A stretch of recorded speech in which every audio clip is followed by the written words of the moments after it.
We're live. Hey, how's it going, everybody? Welcome to episode number 139 of Mirrorless Minutes. We've been gone for a bit.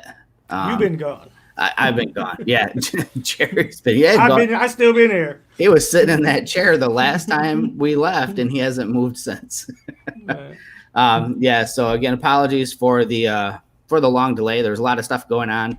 I had a vacation with my kids on the western side of the country, and Mike Baning's had a lot of stuff going on at work that's just kind of occupied a lot of his time, and we may talk about that a little bit more later. But for now, I've got Jerry back on. He's my trusty sidekick here for the show, and glad to have you back on, Jerry. Thanks, man. I know. So Jerry and I have done a little bit of shooting over probably since the last episode. We've shot models together. Kind of ended up out on the pier in West Michigan the other night, hoping for storms that didn't pan out. Yeah. Didn't pan out, but it's still kind of fun to just hang out and for sure. Shoot the breeze, talk cameras, and take pictures of people walking by. Yep. So tonight's episode, I know that there will be some people that are tuning in and watching that. There's the 800-pound gorilla in the room. The news about Olympus today, the release of information. We'll touch on that a little bit. I'll talk about what I'm allowed to talk about, what I can talk about. No speculation, no BS, just the facts. And I'll be honest with you guys, it's probably really not anything that you haven't heard already. So I don't know that I could give you anything new. Maybe I'll give a little bit of my opinion on a few things. I think I'm allowed to do that. I don't think any contracts preclude me from having an opinion. So maybe I'll do that. But I think Jerry and I are just going to spend a little bit of time talking about what we've been shooting. And I know there's definitely a shift in what I'm shooting lately, as you guys will see. Right. So let's talk about you, Jerry. I know that kind of off camera, we talk a little bit over the last couple of weeks about, You've done these transitions, and I've watched over the last few years. You get in this jam of just like cranking out landscape, and then you're like, I'm cool with that for a little bit. And then you flow into like these night scenes, and then it's models, and it's a little bit of landscape, and then it's models, and then it's night scenes. Talk a little bit about that, like how that works in your head. Do you get bored of a subject, and to keep fresh, you just kind of jump to another subject, or? No, I think what it is I shoot a lot. I shoot 4 or 5 days a week.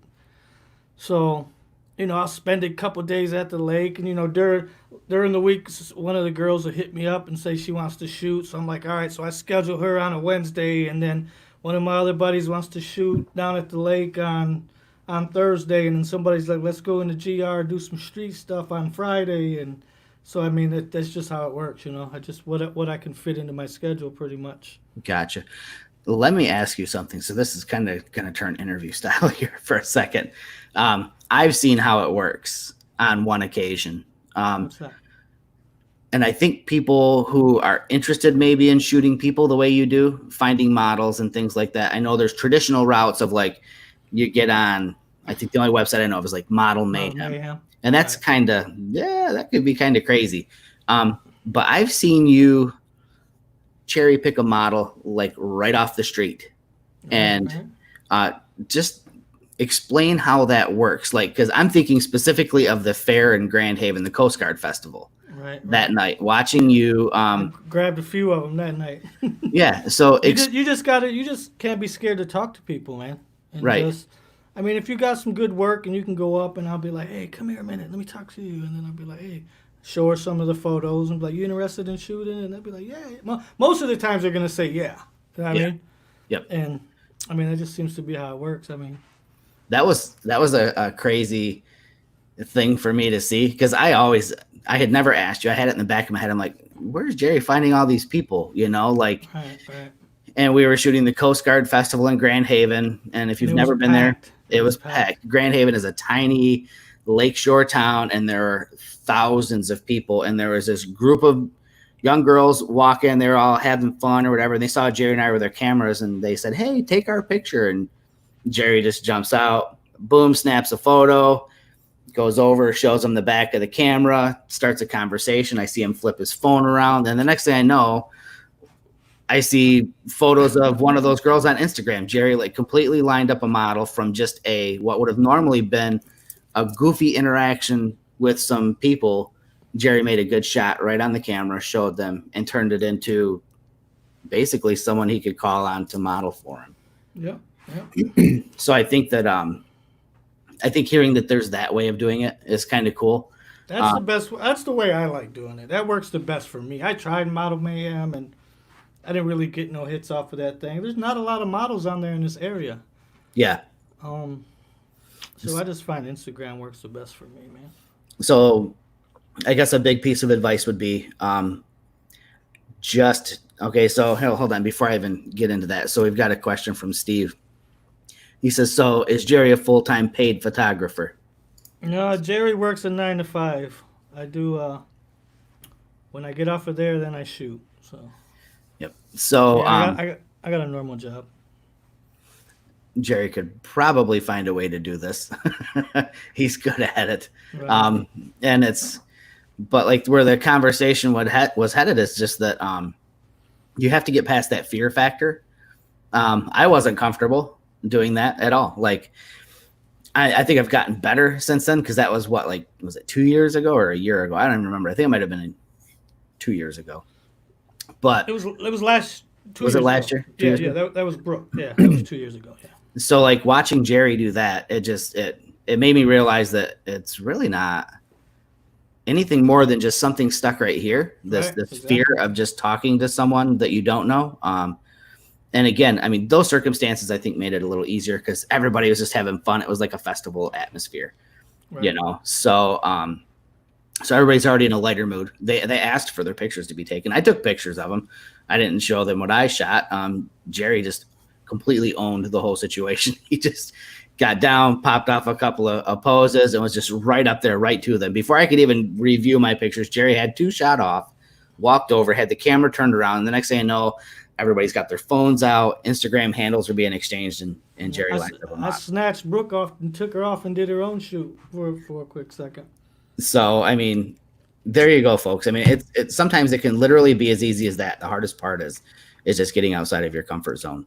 Right. And I'll talk about that a little bit.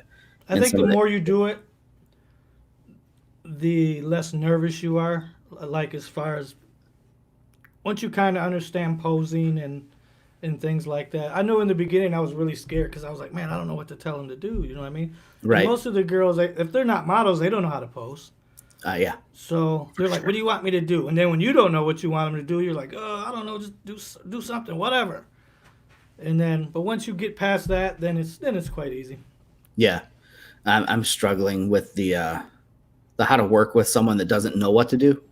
Right. That's where my learning is beginning right now.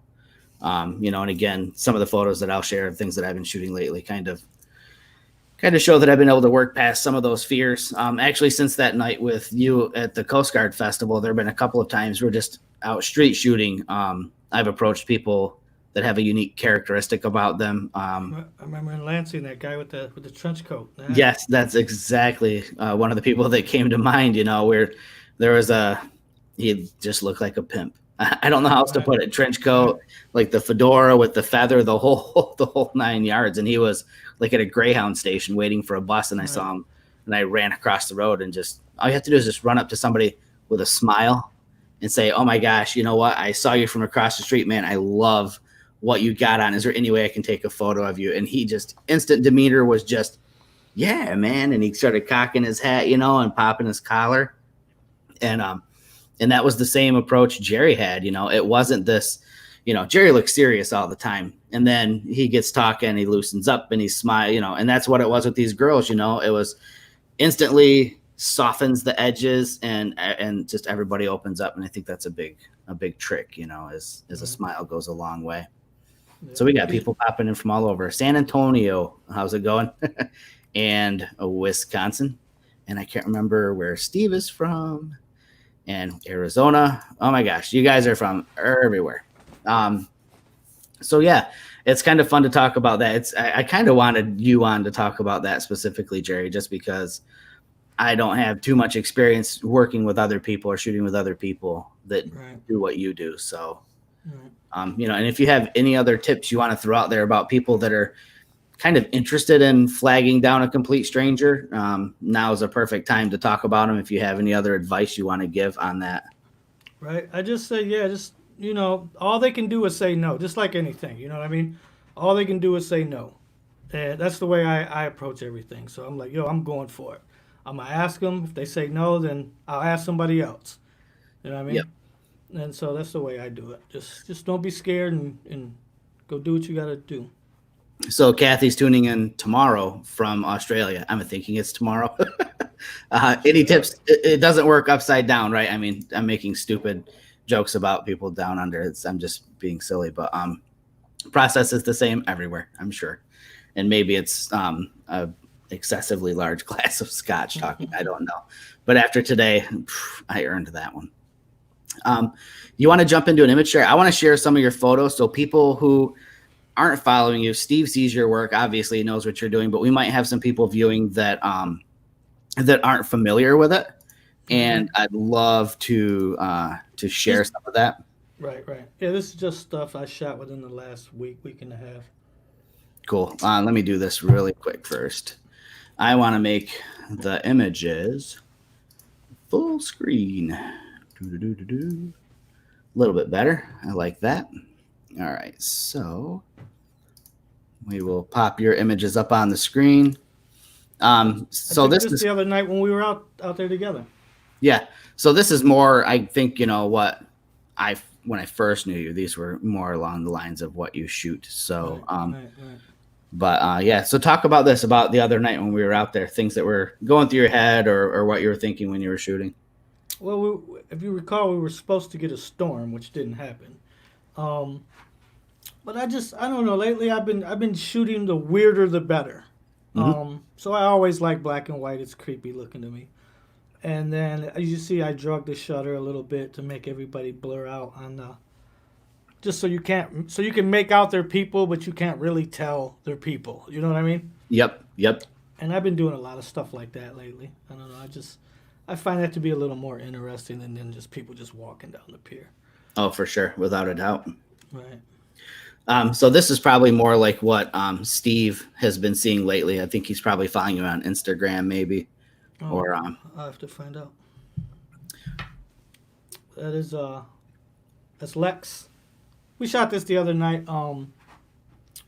We were, I don't know. I wanted something a little weird again, so I think I racked that all the way out to probably 80 mils maybe. Okay. And I just stood right above her and kind of centered her up a little bit, and I just wanted her to kind of pop out of the center of the photo. Sure. And everything out of focus, maybe with her eyes and. Yep. So just talk a little bit, and so just to answer this question that popped up about Instagram. Yeah, I'll throw up our Instagram handles here in just a second so you can give Jerry a follow. Tell people what you were using, though, when you shot this, like what the camera lens combo were. And I know enough to know about what you shoot. Talk about the catch lights in her eyes, too, so people have an idea of what goes into a shot like this. Right. So this is shot with a Sony A7R II with a Tamron 28-75 lens. I have a Flashpoint Evolve 200 with a 34-inch Octobox off-camera left. And I just got it above her, pointing down on her. So when you're shooting something like this, I'm assuming this is obviously all manual because you're dialed into. Everything's the background is perfectly exposed, and then you're just using just enough light to fill without making like insane shadows and things like that. Right. So what I'll do is I'll turn my flash off, and I'll take a picture of the background, and I'll get it where I want it. Then I'll turn my flash on and dial my light in, my fill light or my key light, whatever you want to call it. Yep, gotcha. So there's a good easy starting point for everybody, I guess. If you're shooting off-camera lighting and you're not really familiar with using it outdoors, shoot the background scene, get it exposed, pay attention to your shutter speed and things like that. Leave that set, and then just bring the light up to where you want it to fill in. I really like just the warmth in this is great. It's funny because I think a lot of people feel like a lot of people are used to studio lighting, so with strobes and things like that, things just feel colder, a little harsher, a little sharper, and this is really soft, really warm, Right. and not unnatural at all. And if you weren't looking for those, Octobank catch lights, you really wouldn't know necessarily what was going on to make that. So I really dig that a lot. Right. This is Jessica. She wanted to do a swimsuit shoot. It was actually really freaking cold this day, man. And we were down there freezing. But this is kind of the same thing. Sony A7R2, Tamron 28 to 75, same light, Evolve 200. This is off camera, right? And same thing, dial the background in, and then light my subject. Nice. Is that Kirk Park? No, this is North Muskegon Okay. State Park. All right, Yeah. cool. So question, just talk a little bit about the post-processing, just because it's one of those things where I learned really quick that what I see online and I can mimic what is being done with lighting and settings. And then when I get home and I look at the images, they're not like this. So I know post goes into this. Do you want to talk a little bit about like some of what your workflow is, some of the things that you do to an image like this? Yeah, for sure. Basically what I'll do is I'll make sure my white balance is correct. Make sure the horizon's straight. Those are the first two things I do. I do some blemish removal. I'll touch the skin up just a little bit. I do frequency separation, but like I'll drop it from down to like 15% opacity. Because Okay. I still want it to look real. I don't want it to look plastic. Right. Yeah. You want some texture in the skin. Right, still. right. So, and then I'll just, and then I learned something new during the quarantine on how to really make my colors pop. Mm-hmm. Playing around with the selective color tool. Mm-hmm. Dude, that's crazy. That makes your colors really pop. So I'm still learning that, but big difference in your colors when you play with that. Right. So do you do any work on the eyes? I know Oh yeah, for that's sure. always like, that's kind of the key thing, that most people are going to go for to get in focus with any kind of work with a person is the eyes. So I'm assuming you put attention on the eyes as well. Do you do things like, enhancing the iris or any eye whitening? Do you remove veins from eyes? Like how crazy do you go on eyes? It depends on how the image is shot. If you can see a lot of the white in the eyes, and I don't touch the whites because I don't want her to look like an alien. Right. But I do the pupil. Yeah. And I'll do the black ring around the iris, and I touch up the eyebrows. I'll do the lips, and then I'll also touch up the highlights in the hair. Okay. Yeah. Like I like shooting Jessica because she's got blonde. It's I don't know what you'd call that, sandy brown, dirty blonde. I don't know what you call it, but she's always got highlights in her hair. So her hair there's layers of color there. Right. And you can really make her hair pop, man, because there's different colors in there. Yep, for sure. Definitely. And then one more here. Yeah, this was so we were goofing around when we took this one. She wanted to do there was something going on, I believe, on TikTok or something where everybody's doing these Vogue covers. Okay. And she was like, "Yo, I want to do one on my hood of my car." So she shot this photo with somebody a long time ago. Different swimsuit, of course, but she was like, "Yo, I want to have you redo this shoot for me, and then I want to do it the Vogue cover." So I don't know if she ever did the Vogue cover or not, but this is what we ended up with. Nice. So same setup where you're using your off-camera lighting for this as well. Yeah. This was, but this day this was shot about 1:00 in the afternoon, I believe, Mm-hmm. and that sun was beating down, and as Right. you can see, there's no clouds. Yeah. So I had to. I believe this was full power. Okay. So do you use anything like a scrim or anything like that to kind of block some of the sun?